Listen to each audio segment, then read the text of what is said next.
یہ چھوٹی چھوٹی باتیں ہیں مگر یہ کان میں پڑی رہیں تو اچھا ہے، لیکن بڑی بڑی بڑی غلط فہمیاں ہیں اور مس انڈرسٹینڈنگس ہیں۔ کون کتابیں دیکھتا ہے، کون ڈیٹیل میں چھان بین کرتا ہے، نتیجہ یہ ہوتا ہے کہ صدیوں سے اور برسوں سے جو مس انڈرسٹینڈنگ چلی آ رہی ہیں وہ دماغ کے اندر جمی رہتی ہیں اور بیٹھی رہتی ہیں۔ بنی عباس نے جو گڑبڑیں کی ہیں ان میں ایک چیز جو تھی وہ یہ کہ انہوں نے ہمارے اماموں کی امامت کے انسٹیٹیوشن کو برباد کرنے کے لیے پیسے دے کے امامت کی مسندیں بچھوائیں اور لفظ امام کہنا شروع کیا اور ان کو امام کے ٹائٹل دیے تاکہ لوگ یہ سمجھیں کہ عالم یہی لوگ نہیں ہیں، یہ بھی عالم ہے، اور امام یہی نہیں ہے، یہ بھی امام ہے۔ صورتحال یہ تھی کہ جو امام جعفر صادق علیہ السلام کے پاس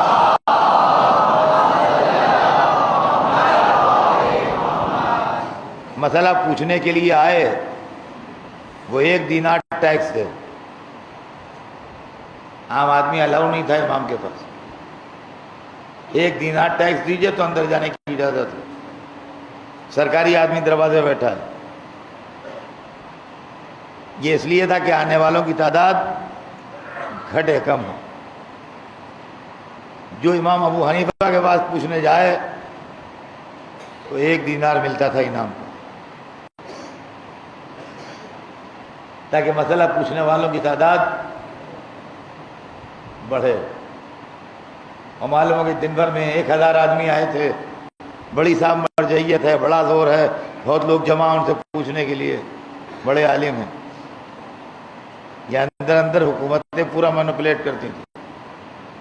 تو ایک کام تو انہوں نے یہ کیا ہے کہ انہوں نے ہمارے امامت کے انسٹیٹیوشن کو برباد کرنے کی کوشش کی، بھلے نہ کر پائے وہ ایک الگ بات ہے، وہ ایک الگ بات ہے، لیکن کی۔ دوسرا کام انہوں نے یہ کیا کہ اماموں کے گھر میں اور امام کی فیملی میں پھوٹ ڈالی۔ اسماعیل کا دعویٰ امامت کر کے اور خاندان کے لوگوں کو پیسے دے کے توڑ کے امام موسی کاظم علیہ السلام کے خلاف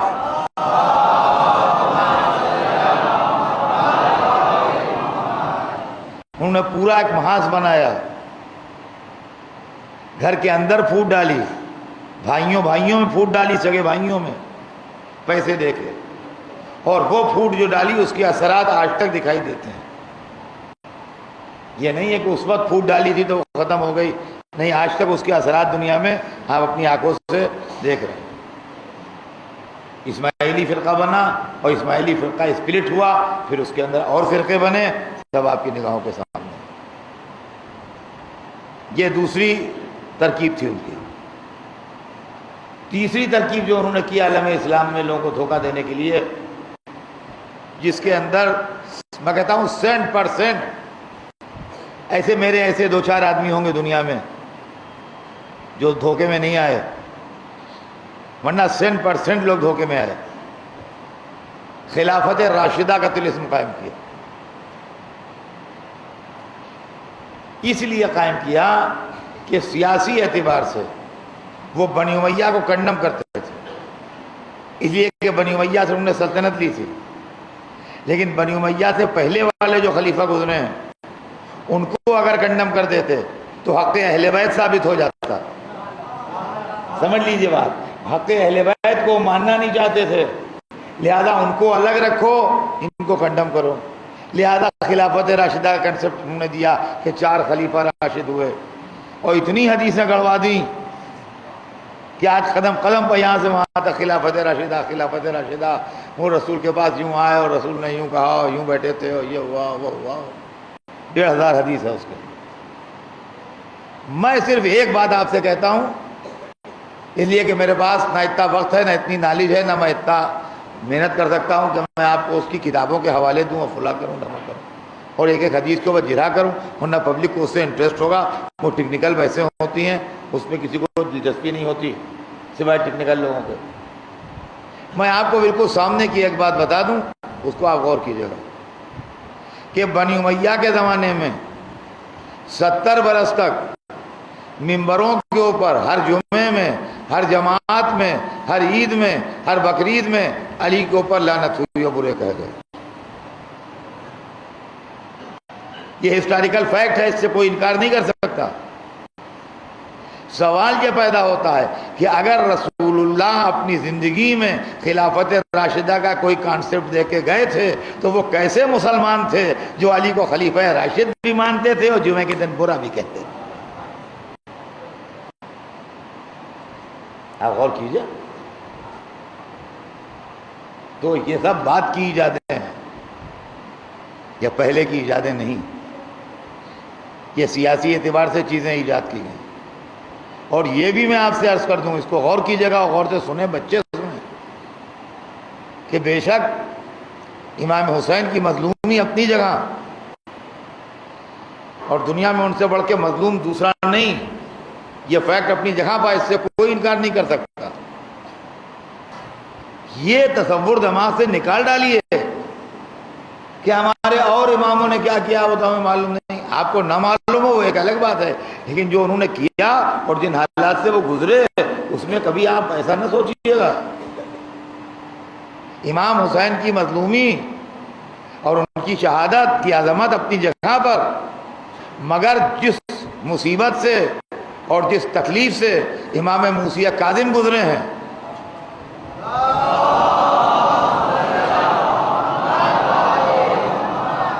اس مصیبت اور تکلیف سے امام حسین نہیں گزرے. اب یہ کیا پڑھ رہے ہیں آپ؟ اب میں ابھی کہتا ہوں تو آپ کی سمجھ میں آئے گا. امام حسین کا مقابلہ یزید سے تھا، آج تک ہے، حسین و یزید، حسین و یزید، حسین و یزید. اور جب ہم پڑھنے بیٹھتے ہیں تو پورا زور دے کے پوری طاقت سے پڑھتے ہیں، ساری دنیا میں للکار کے انسانوں کو کہ بتاؤ حسین و یزید کا کوئی مقابلہ ہے؟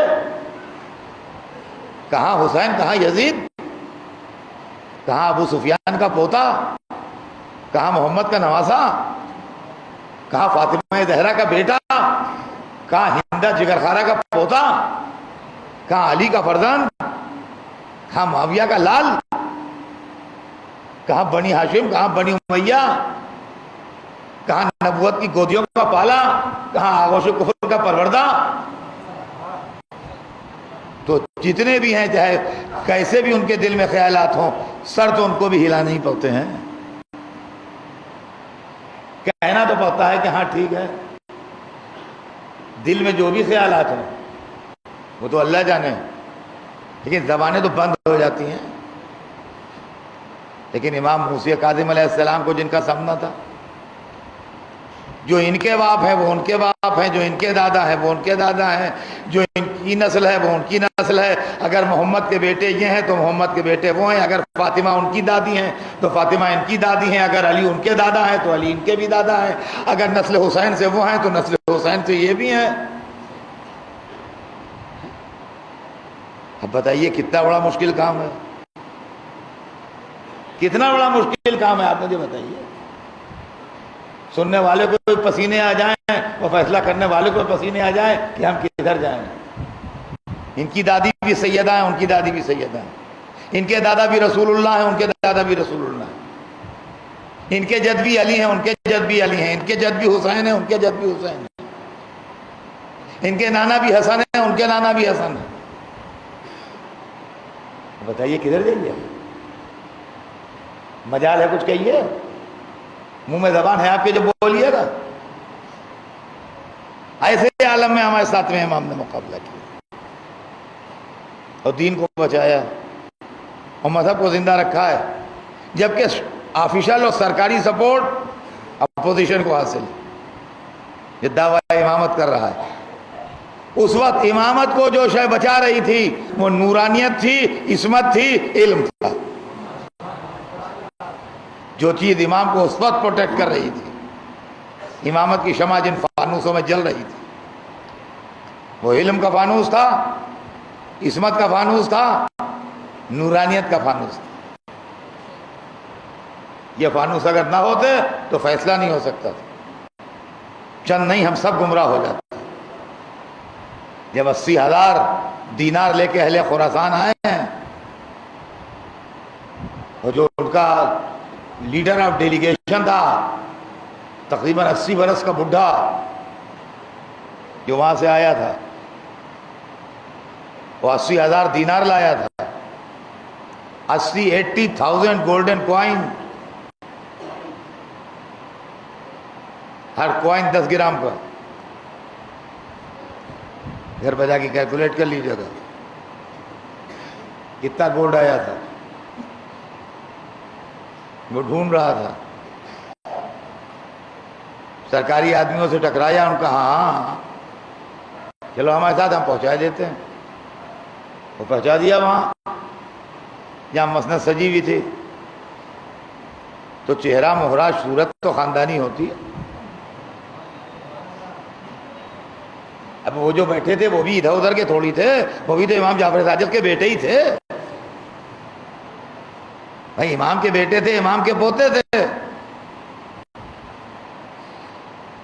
جو بیٹھے ہوئے تھے دعویٰ کرنے۔ یحییٰ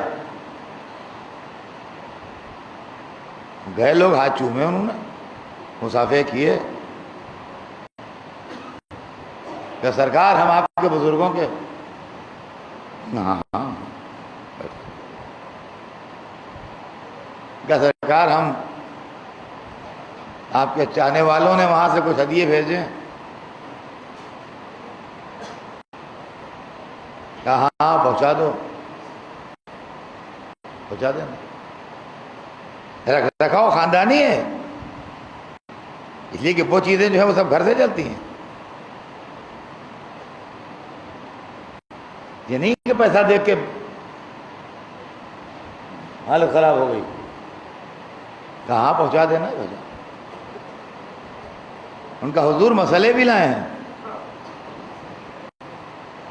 ہم لوگ مسئلے بھی لائے ہیں، کہا مسئلے بھی دے جانا، ہم اس کا جواب دے دیں گے، مسئلے دے جانا، ہم اس کا جواب دے دیں گے۔ اب وہ کہنے لگا بڈھا کہ وہ حضور کیا عرض کریں، وہ ہمارے وہاں چلتے وقت بستی والوں نے کہا تھا کہ وہ جو بے دیکھے مسئلے کا جواب دے، اتنا کہنا تھا کہ بگڑ گئے۔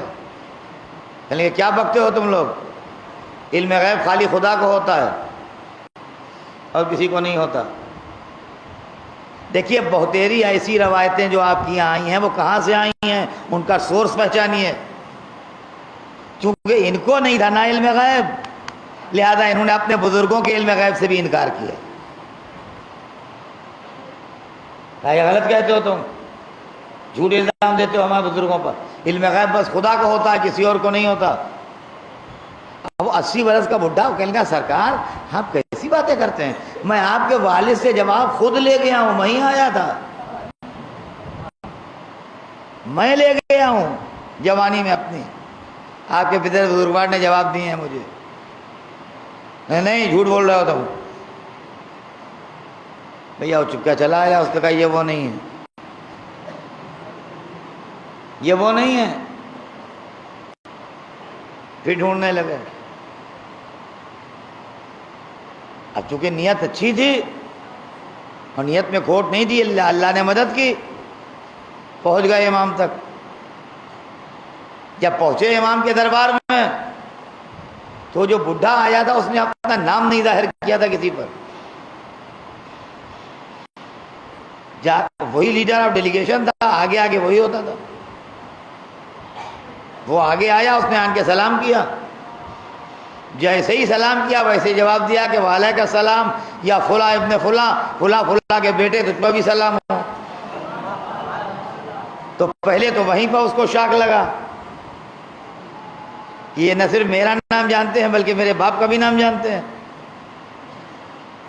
وہ بیٹھ گیا، کہنے لگا ہم آئے ہیں وہاں سے، خراسان سے آئے ہیں۔ کہا ہمیں معلوم ہے۔ کہا حضور پیسے لائے ہیں۔ کہا کہ پیسے لائے ہو جس سے اس کو واپس کر دینا، اس لیے کہ پیسے پاک نہیں ہیں، اس کے اندر لوگوں کے حق باقی ہیں، ان سے کہنا ہمیں نجس پیسہ نہ بھیجا کریں۔ صاحب آیا تاثیر ہے نا. کہا یہ پیسے پاک نہیں ہیں, یہ پیسے ہم نہیں لیں گے, جس کا حق باقی ہے اس کا حق دو پہلے, ابھی پیسے بھیجنے کی جلدی نہیں ہے. جس کے پیسے ہیں اس کو واپس کر دینا, اور لوگوں سے کہنا کہ جن جن کے حق ان کے ذمے ہیں ان کے حق واپس کریں. سارا زور اور سارا فورس جو تھا وہ تو وہی 80,000 دینار پر تھا, تو ختم ہو گیا معاملہ. اب اس نے پھر کہا کہ حضور مسئلے بھی ہیں کچھ. کہا معلوم ہے, مگر ان کے جواب لکھے جا چکے ہیں. کہ جی کہاں جاؤ, تمہارے کمرے میں جہاں ٹھہرے ہوئے ہو, جس جہاں کھول کے دیکھنا, لفافے رکھے, ہر لفافہ چاک کر کے دیکھنا, ہر ایک پہ جواب بھی لکھا جا چکا, دستخط بھی ہو گئے, مہر بھی لگ گئی.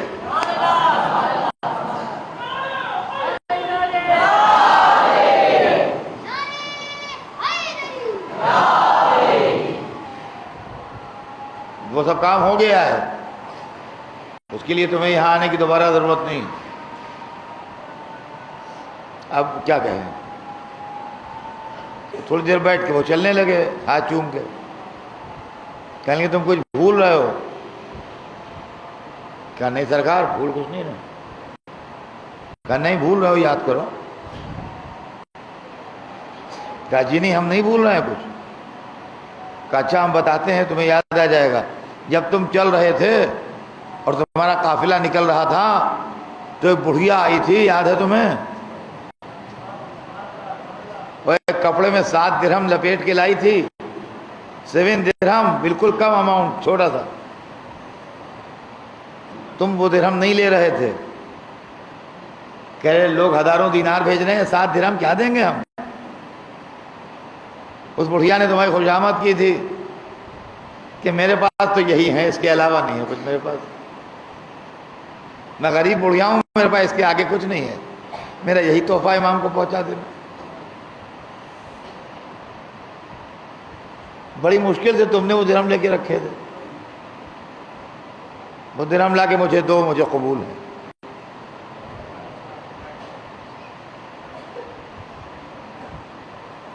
وہ درہم مجھے قبول ہے بڑھیا والے, وہ لا کے مجھے دے جاؤ. اور ہاں اب تم یہ بھول رہے ہو کہ کہاں رکھے ہیں. یاد تو آ گئے ہیں تمہیں وہ درہم, مگر اب تمہارا دماغ یہ چکر کھا رہا ہے کہ وہ 7 درہم رکھے کہاں ہیں ہم نے.